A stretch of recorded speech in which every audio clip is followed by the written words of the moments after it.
conseguir comunicar às crianças, aos menores de 7 anos também. Vamos lá? Vamos abrir nossas Bíblias em Romanos, capítulo 15. Nós vamos ler os 13 versos iniciais do capítulo. Peço que todos mantenham suas Bíblias abertas. Nós vamos expor verso a verso esses 13 versículos do capítulo 15. Estamos chegando já ao final da exposição de Romanos, depois de um período de cerca de 1 ano e alguns meses, que nós temos nos debruçado sobre esta carta maravilhosa da palavra do Senhor, tão rica de ensinos para as nossas vidas. Hoje, então, vamos olhar para estes 13 versos iniciais. Acompanhem na sua Bíblia. Nós, que somos fortes, devemos suportar as fraquezas dos fracos e não agradar a nós mesmos. Cada um de nós deve agradar ao seu próximo para o bem dele, a fim de edificá-lo. Pois também Cristo não agradou a si próprio, mas como está escrito, os insultos daqueles que te insultam caíram sobre mim.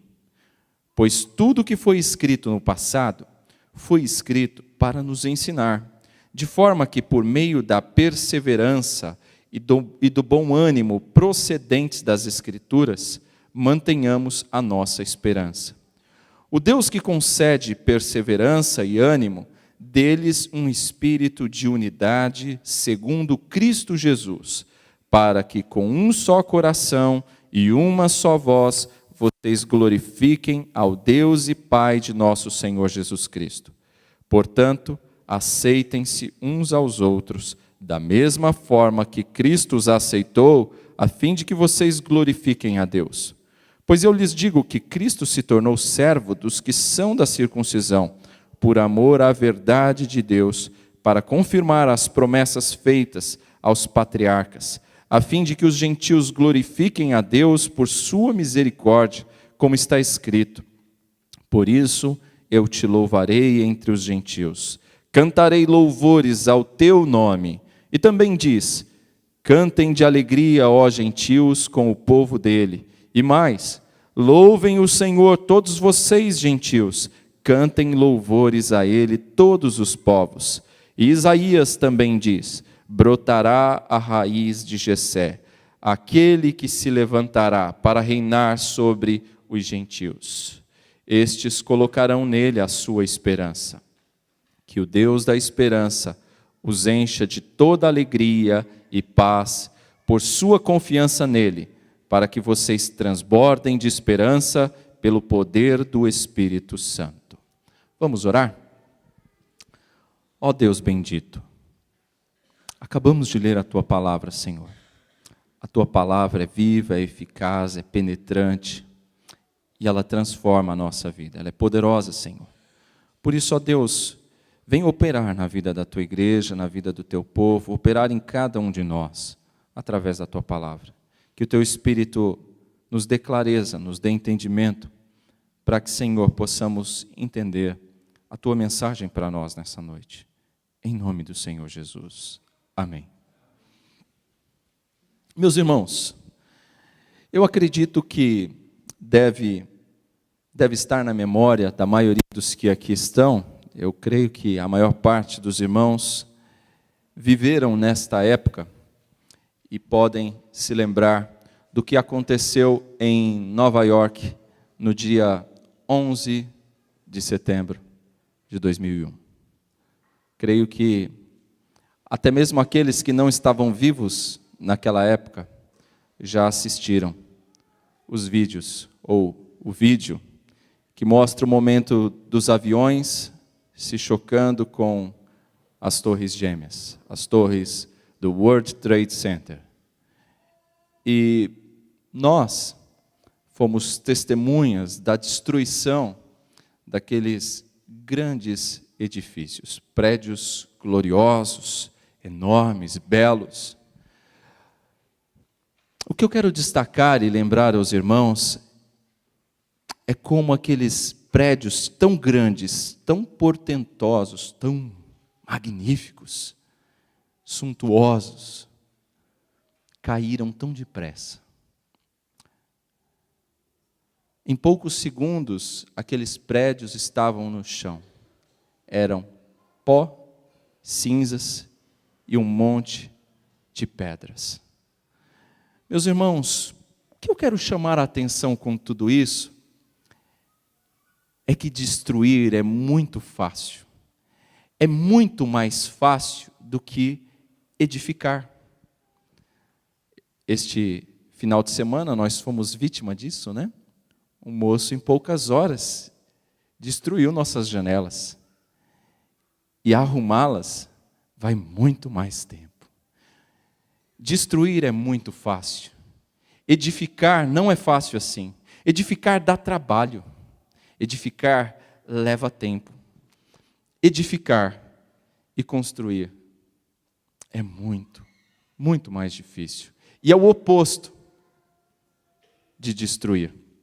No texto que nós lemos na semana passada, no capítulo 14, e nos 7 versículos iniciais do texto de hoje, nós percebemos Paulo preocupado com o amor ao próximo, com a demonstração do amor dentro do corpo de Cristo.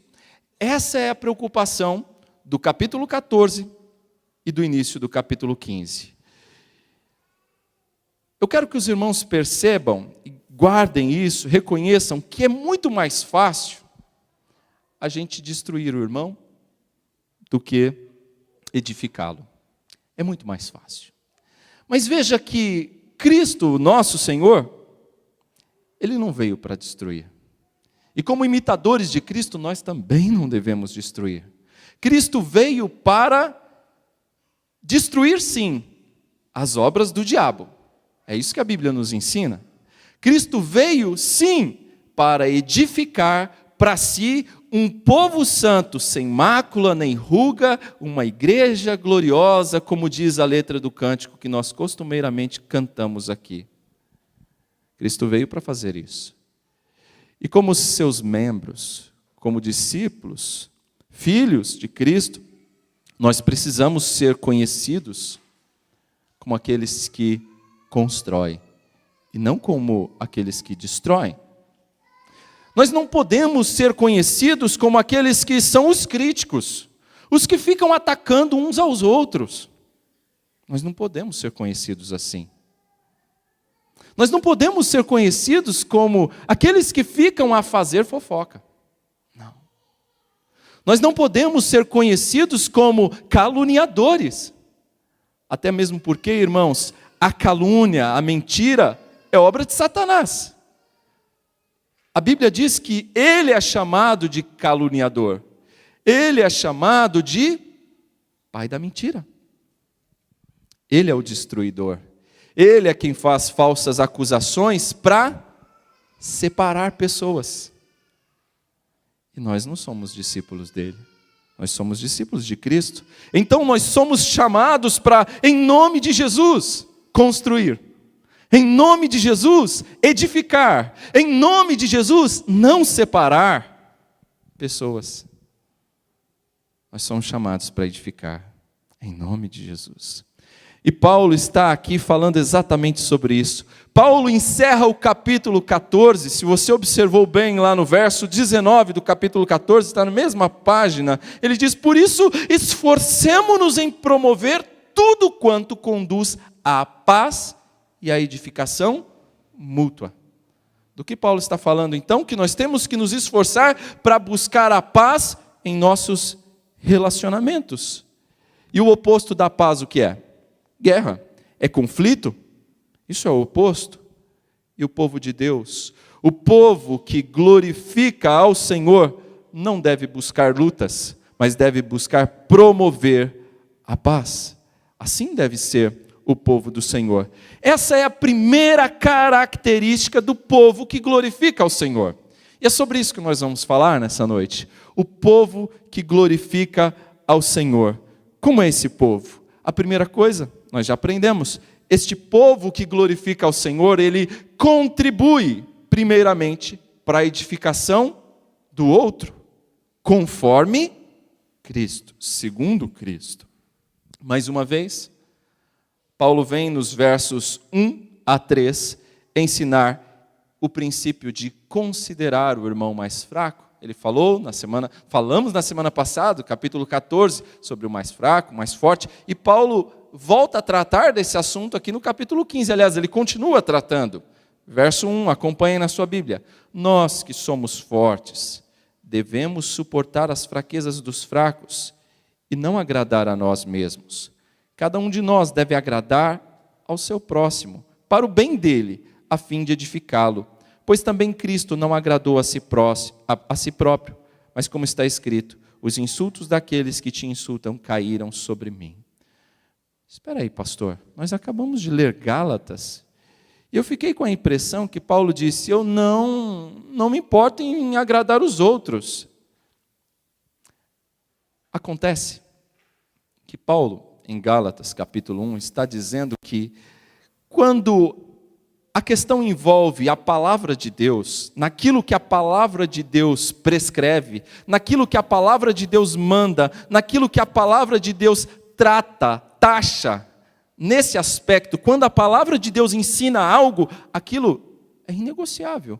Quando a palavra de Deus traz um mandamento, nisso nós não podemos negociar, e Paulo está dizendo, se eu acrescentar algo, se eu trouxer qualquer outra coisa diferente, isso é falso, isso não serve. Se alguém vier com qualquer mensagem diferente desta que é tratada na palavra, seja amaldiçoado. Então o que ele está dizendo em Gálatas é que aquilo que a palavra de Deus trata não pode ser modificado, não pode ser acrescentado, não pode ser adulterado. Nós não podemos negociar com aquilo que a palavra de Deus trata. Mas naquelas matérias que a palavra de Deus não trata, em questões que não são questões de doutrina, são questões secundárias, questões de usos, de costumes, de práticas culturais, nestas questões nós não podemos nos dividir. Nestas questões nós não podemos viver a nos debater e a brigar por estas questões. Paulo está dizendo que os irmãos chamados de fortes são aqueles que entenderam a sua liberdade em Cristo, as coisas que podem e não podem fazer, e não têm nenhum peso, nenhum problema na consciência em fazer determinadas coisas. Ao passo que outros, chamados de fracos na fé, mas que também são irmãos em Cristo, têm dificuldades com algumas práticas. E Paulo está dizendo, o forte não deve desfilar a sua liberdade sem qualquer preocupação com aquele que é mais fraco, porque fazendo isso, ele servirá de pedra de tropeço, de escândalo para o irmão mais fraco. Ao passo que aquele irmão mais fraco, ele também não pode ser um hipersensível. Então veja, Paulo está dizendo, o mais fraco não pode condenar o mais forte. E o mais forte não pode desprezar o mais fraco, mas precisa colocar em prática um princípio aqui para que haja um bom relacionamento. E esse princípio é o princípio do amor, do respeito que deve haver entre eles, da aceitação mútua.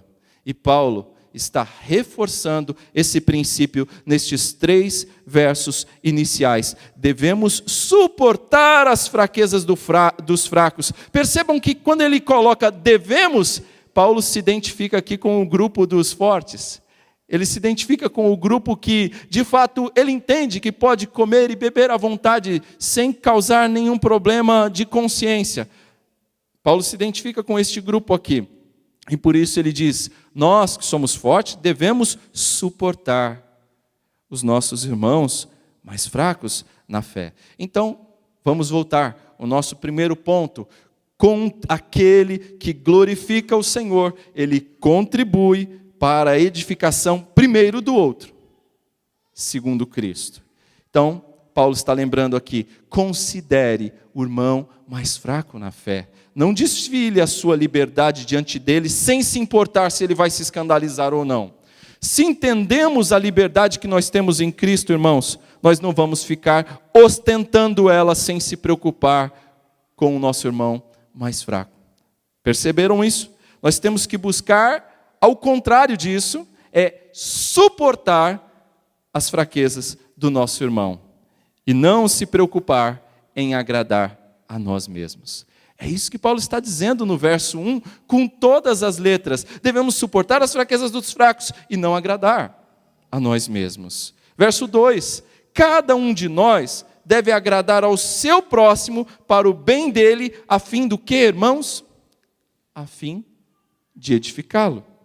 Podemos comer nossa carne, podemos sim, tranquilamente, em casa, de forma privada, perante o Senhor. É isso que Paulo estava dizendo. Porque o comer carne estava escandalizando outros irmãos. Então vejam, tem práticas, irmãos, que nós precisamos evitar para não causar embaraço na vida de outros irmãos. Vou dar um exemplo, um exemplo simples, mas me permitam, que eu sei que as crianças vão entender. Algumas pessoas, em uma igreja no passado, que eu frequentei, quando elas me viam, elas criaram uma imagem de que o pastor, ele só usava terno e gravata. E, no máximo, camisa sem gravata. E certo dia me viram no açougue de bermuda, e eu percebi a cara de escândalo que eu causei na cabeça daquele irmão e daquela irmã. Como se o pastor não pudesse usar bermuda. E aquilo eu percebi que criou um certo embaraço. E a partir daquele tempo eu percebi que, por causa do escândalo que causava com aqueles irmãos, toda vez que eu ia no açougue, no mercado, eu botava uma calça. Porque para mim é melhor eu andar de calça e passar um pouco de calor do que fazer meu irmão, minha irmã pecar e ficar escandalizado comigo. E aí esse meu irmão, minha irmã, vai botar calça, vai botar uma bermuda e vai achar que está pecando. Então é melhor eu andar de calça, ir no mercado de calça. Mas dentro de casa eu uso minha bermuda. E se uso. Eu sei que ali eu posso tranquilamente e não vou causar escândalo nenhum para eles. Não que não possa usar bermuda, mas aquele irmão, aquela irmã ficava escandalizado com aquilo. E pensando na fraqueza deles, eu então me sujeitei a não ir mais no mercado e no açougue de bermuda. Eu sei que os tempos mudaram. Eu cheguei aqui, os irmãos já não se escandalizam mais nem de ver o pastor jogando futebol. Aliás, alguns se escandalizam. Mas eu sei que eles se escandalizam de brincadeira. Eles gostam de ver eu tomando olé no campo de futebol. Mas tudo bem. Verso 3, Jesus vem mostrar para nós qual é o modelo que nós temos.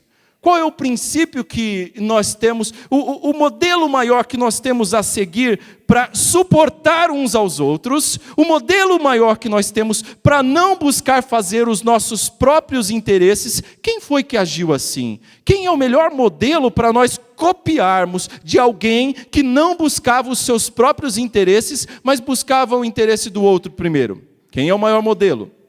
Paulo nos dá, no verso 3. Olha aí o que está escrito. Pois também Cristo não agradou a si próprio. Mas como está escrito, ele cita o Salmo 69, os insultos daqueles que te insultam caiam sobre mim. Esse é o supremo, é o maior modelo que nós temos, é o melhor exemplo. Jesus. Jesus não buscou agradar a si mesmo, fazendo aquilo que ele queria, aquilo que ele desejava, aquilo que lhe dava prazer, vontade, não. Jesus abriu mão da sua glória. Jesus se humilhou, se fazendo homem, se fazendo como um de nós. O Verbo eterno se fez carne, suportou tamanha humilhação dos homens. Jesus veio ao mundo para ser açoitado, maltratado, cuspido, pisado, espetado, coroado com espinhos, xingado, humilhado pelos homens. Jesus veio para suportar tudo isso. Sabe por quê? Para nos salvar. Pensando em mim, pensando em cada um de vocês, foi que Jesus fez isso. Ele não buscou agradar a si mesmo. Inclusive, o Salmo 69, ao falar sobre o Messias, ele nos lembra que o Messias era conhecido pelo seu zelo para com a casa de seu pai. O zelo para com a casa do seu pai o consumiu, o devorou vivo. Jesus é descrito desse modo nas Escrituras, como alguém que estava dedicado a fazer a vontade do Pai, a ponto de ser consumido. Jesus diz a respeito desse assunto nas Escrituras, que a minha comida e a minha bebida é fazer a vontade de meu Pai. Essas são as palavras de Cristo. Era fazer a vontade do Pai, sempre se preocupando na glória do Pai e abençoando outros, até na cruz. Até quando estava sendo crucificado, Jesus não pensa em si mesmo, intercede pelos outros. Pai, perdoa-lhes, porque não sabem o que fazem. Até na cruz, ele olha para João e diz: cuide dela. Cuide dela. Jesus estava disposto a sofrer reprovação do mundo, para que o seu povo pudesse ser redimido, edificado. Veja, irmãos, tudo isso que Jesus fez é muito diferente do nosso egoísmo natural. Nós gostamos de ser servidos. Nós gostamos de ser priorizados.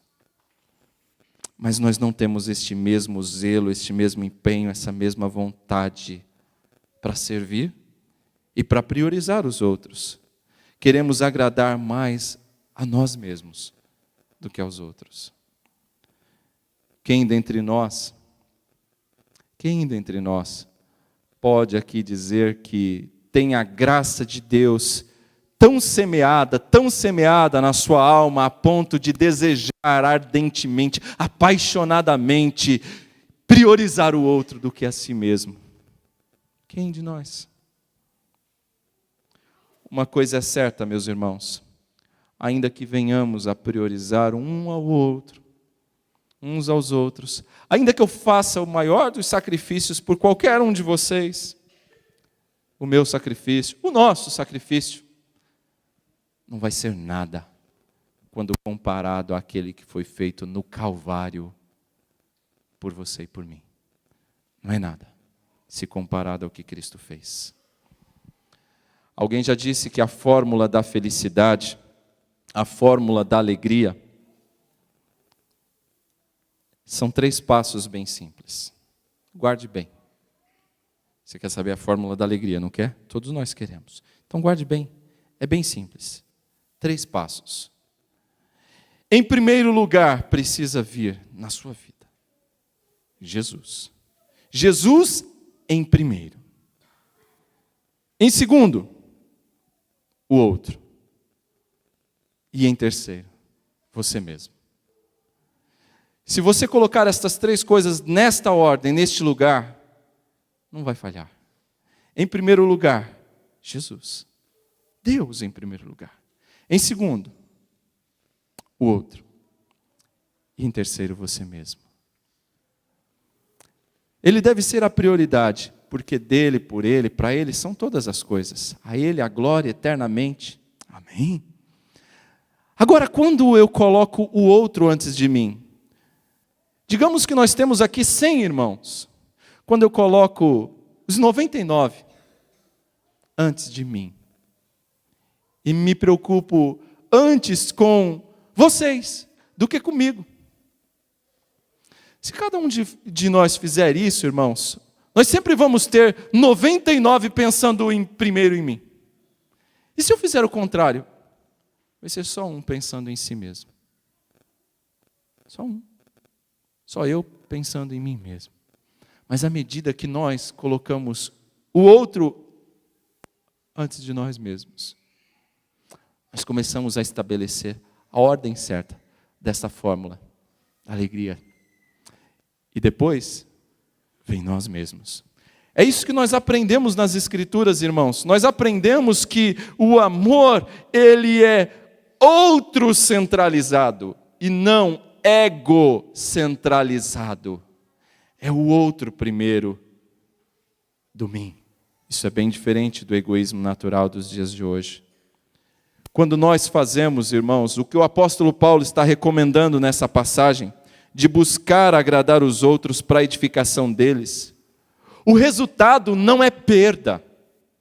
Você não vai perder com isso. O resultado é ganho. Porque quando nós mais fazemos para o outro, sabe o que acontece? Nós somos os que mais recebemos.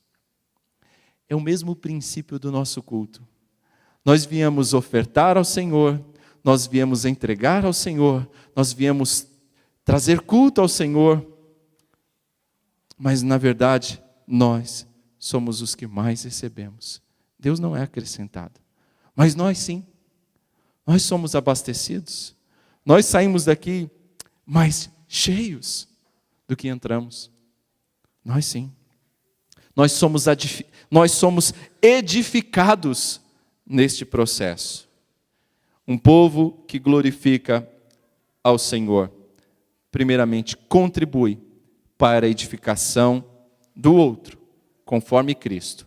Mas não é só isso. Um povo que glorifica a Deus é um povo que se abastece da palavra. Se abastece com a palavra de Deus. Veja o verso 4. Pois tudo o que foi escrito no passado foi escrito para nos ensinar, de forma que por meio da perseverança e do bom ânimo procedentes das Escrituras, mantenhamos a nossa esperança. A palavra de Deus é reconfortante para a nossa alma. Até mesmo pessoas que não são crentes, quando leem um salmo, são edificadas. Até mesmo pessoas não crentes, quando leem um salmo da palavra de Deus, por exemplo, se sentem confortadas com a mensagem.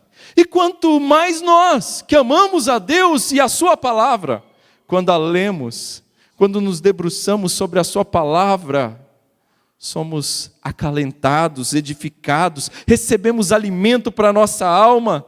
Quando estamos abatidos, irmãos, não há melhor remédio do que a palavra de Deus.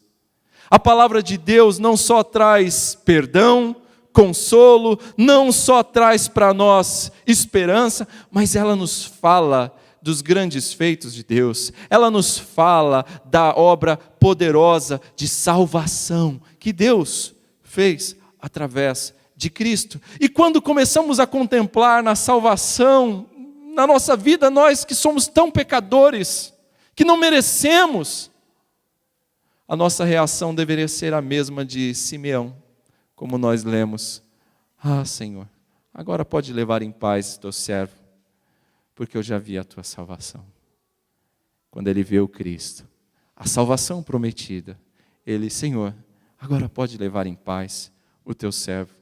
É reconfortante, irmãos, ver a maneira como Deus salva, de forma tão preciosa, tão grandiosa, através do seu Filho. Ele manifesta no Filho a sua glória. Ele é o resplendor da glória de Deus.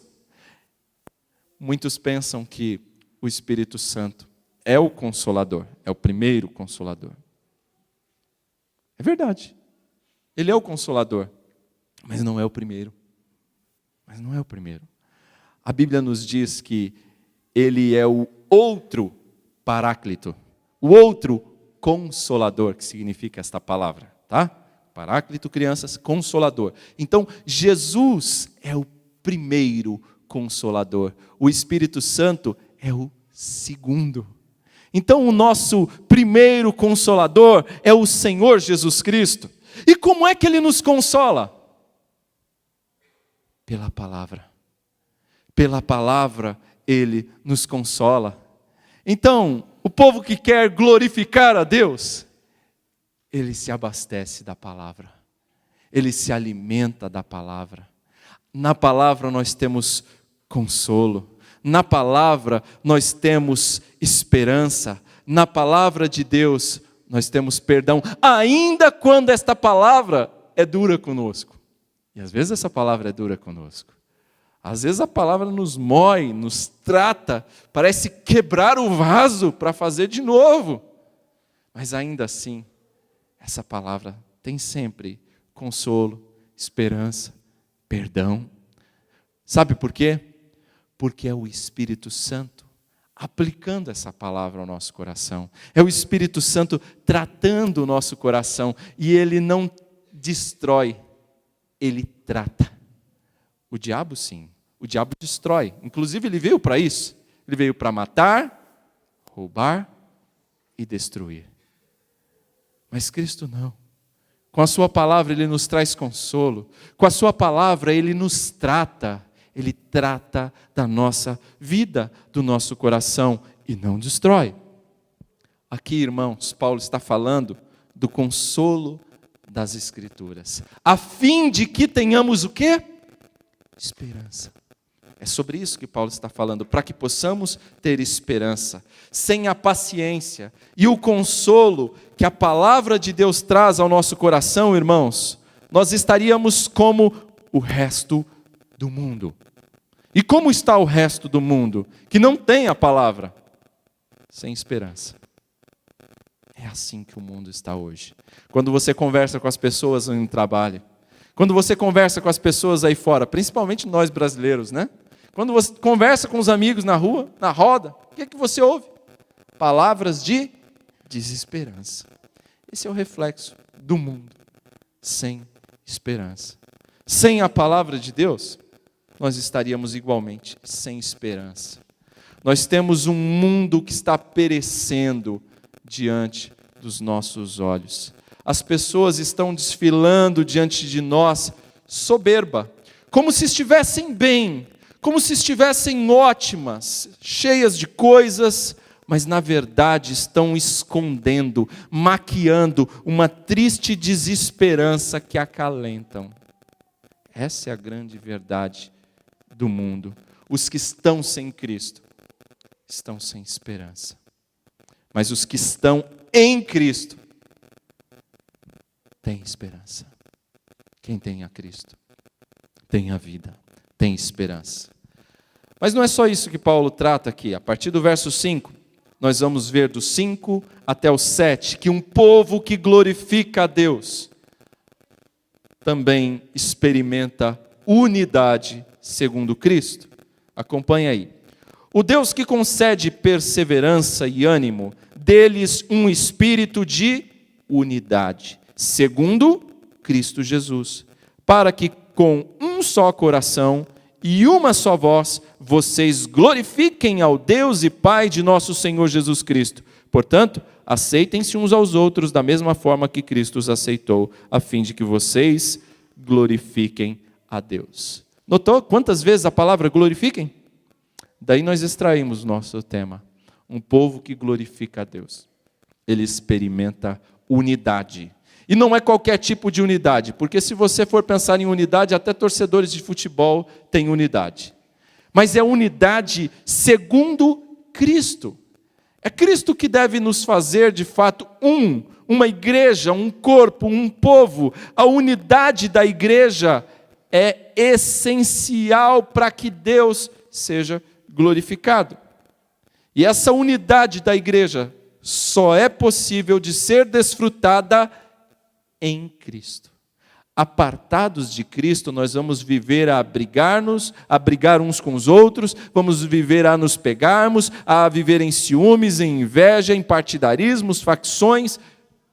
Sem Cristo é assim que viveremos.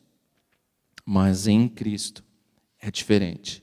E Paulo demonstra aqui que a humanidade, que ele já falou lá no início da carta de Romanos, a humanidade agora, destituída da glória de Deus, é restaurada através da obra reconciliadora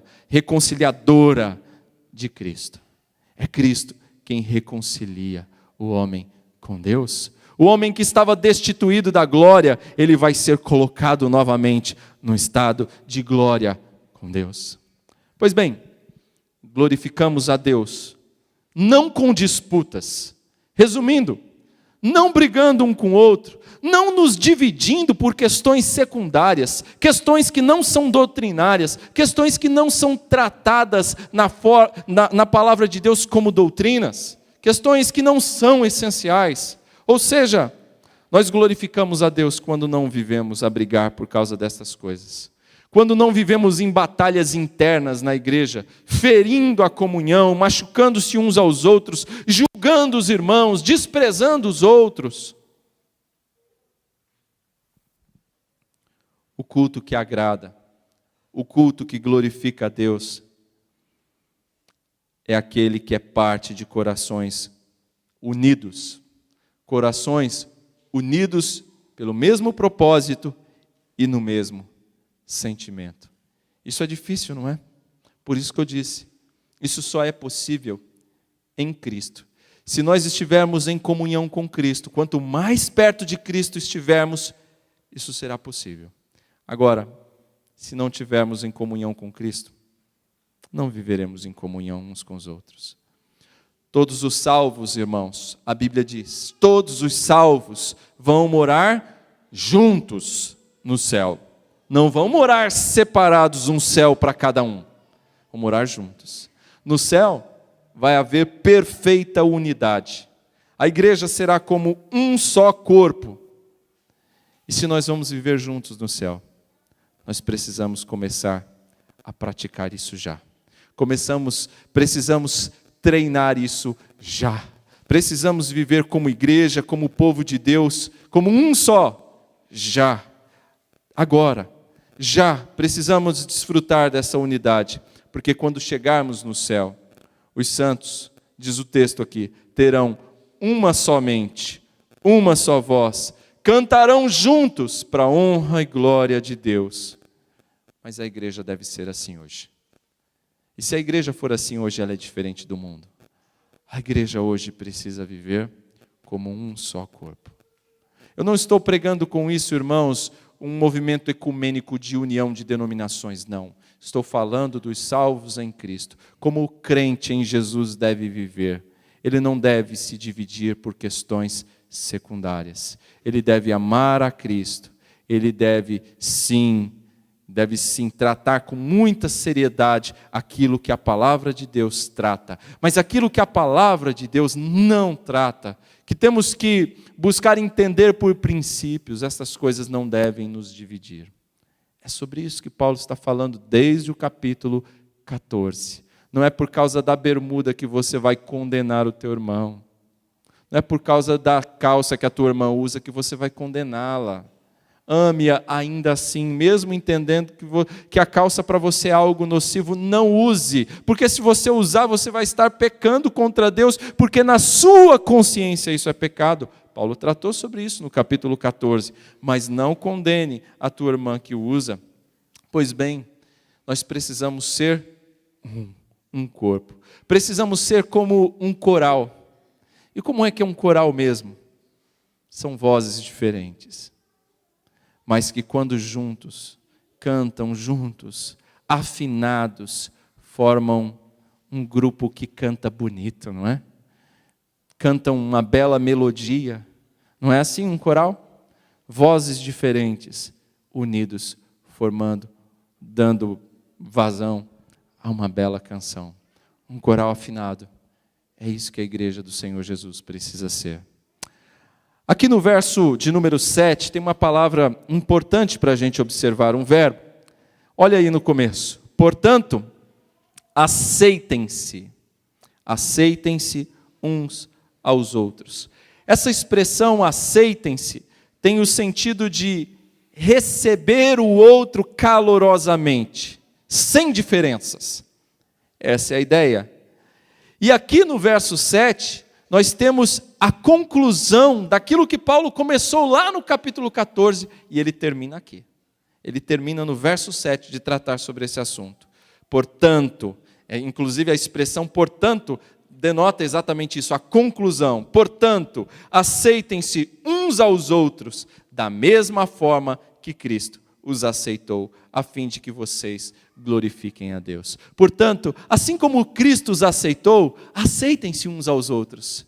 Não rejeitem uns aos outros, porque Cristo não rejeitou. Cristo já os aceitou, então não se rejeitem mutuamente, mas se aceitem mutuamente.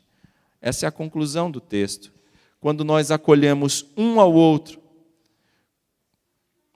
mesmo em nossas diferenças de forças e fraquezas, nós estamos glorificando a Deus. Quando nós nos aceitamos mutuamente, estamos glorificando a Deus. E isso não é uma questão simplesmente de gentileza um para com o outro, mas é uma questão de glorificar a Deus. Mas não é só isso. Um povo que glorifica a Deus também adora junto. Um povo que glorifica a Deus também adora junto. Verso 8 em diante, até o verso 12 diz: pois eu lhes digo que Cristo se tornou servo dos que são da circuncisão, por amor à verdade de Deus, para confirmar as promessas feitas aos patriarcas. Ele está retomando o assunto dos gentios e dos judeus. A fim de que os gentios glorifiquem a Deus por sua misericórdia, como está escrito: por isso eu te louvarei entre os gentios, cantarei louvores ao teu nome. E também diz: cantem de alegria, ó gentios, com o povo dele. E mais: louvem o Senhor todos vocês, gentios, cantem louvores a ele todos os povos. E Isaías também diz: brotará a raiz de Jessé, aquele que se levantará para reinar sobre os gentios. Estes colocarão nele a sua esperança. A unidade do povo também é unidade na adoração. Estes versos que nós acabamos de ler retomam um assunto que Paulo já tratou ostensivamente várias vezes aqui na carta. Paulo retoma a ideia dos gentios e dos judeus que compõem um único povo, gentios e judeus, ou seja, aqueles que não são judeus, que são chamados gentios, e aqueles que são da linhagem do povo de Israel, o povo escolhido de Deus, são os judeus. Estes juntos, gentios e judeus, formam um só povo. Jesus ministrou tanto a judeus quanto a gentios. Estes vão formar uma só igreja, um só povo. É sobre isso que Paulo está falando aqui. Eles vão se unir numa só voz, numa só mente, um só Senhor, uma só fé, um só batismo. Juntos irão adorar o Senhor. É assim. Juntos será uma só igreja, um só povo adorando o Senhor sem qualquer diferença. Deus manifestou a sua misericórdia, a sua graça, tanto sobre os gentios quanto sobre os judeus. Da mesma forma que ele manifestou a sua graça aos patriarcas e os seus descendentes, Deus manifesta a sua graça sobre nós, que somos chamados de gentios, hoje também. Verso 12 diz que alguém da família de Jessé, da semente de Davi, viria séculos mais tarde para reinar sobre os gentios. Quem foi este, irmãos? Que viria da linhagem de Davi, de Jessé, para reinar séculos depois. Este é Cristo. E o texto diz: neste o povo encontrará esperança. O texto está falando de Cristo. Em Cristo, os gentios encontrarão esperança. Paulo continua, agora no verso 13, para concluir. Um povo que glorifica a Deus, ele confia no Deus que enche de alegria e paz. Verso 13, que o Deus da esperança os encha de toda a alegria e paz, por sua confiança nele, para que vocês transbordem de esperança pelo poder do Espírito Santo. O que Paulo trata aqui nesse verso final é só uma pequena pista do que ele vai tratar mais adiante na carta aos Gálatas, o que ele vai tratar também na carta aos Coríntios, na primeira carta. Ele vai falar aqui sobre o fruto do Espírito. E o Espírito Santo, quando ele trabalha na nossa vida, irmãos, o Espírito Santo, quando ele opera no nosso coração, ele produz aquilo que chamamos de o fruto do Espírito.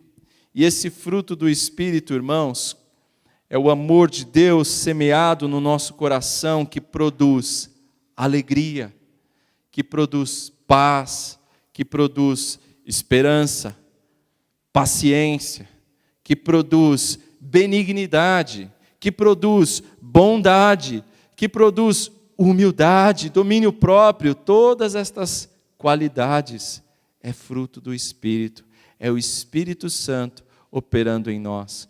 Quando o Espírito Santo trabalhar na sua vida, você não vai mais fazer o que dar na telha.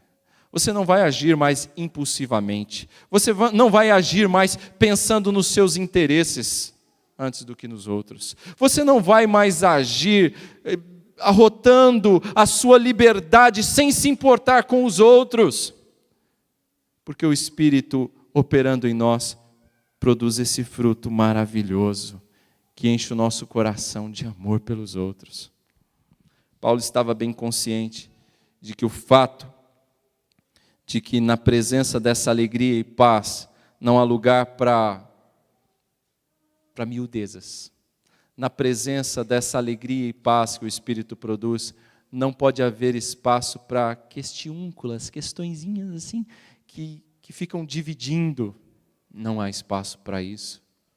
Na presença do Espírito Santo não há espaço para isso. Meus irmãos, o meu desejo, e eu quero encerrar dizendo isso, é que o Espírito Santo, operando em nós, operando nas vossas vidas, meus irmãos, traga estas bênçãos espirituais. Que o Espírito Santo opere de forma abundante, trazendo estas bênçãos espirituais, para que possamos ter de forma abundante alegria em Deus, paz com Deus, a paz de Deus em nós.